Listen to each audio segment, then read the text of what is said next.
da kažem, neispravna. Malo je puštala vazduh, ali ja sam se postavio način da se to prstom pokrije i da se izmeri pritisak, da to bude, da kažem, da se dobiju prave vrednosti.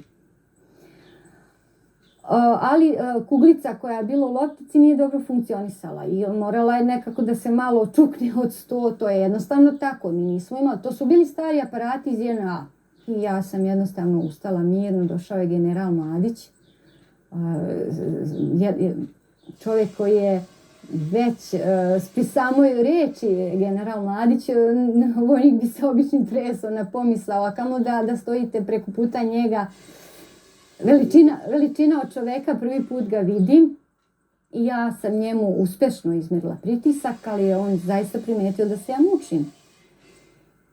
Ja i dan danas se sjećam koje su vrijednosti bila 150 sa 90 i on je sam rekao da ima malo povišen pritisak i ja sam, evo, nakon toliko godina čujem i dalje da leči.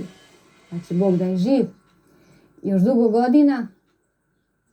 On je odmah reagovao.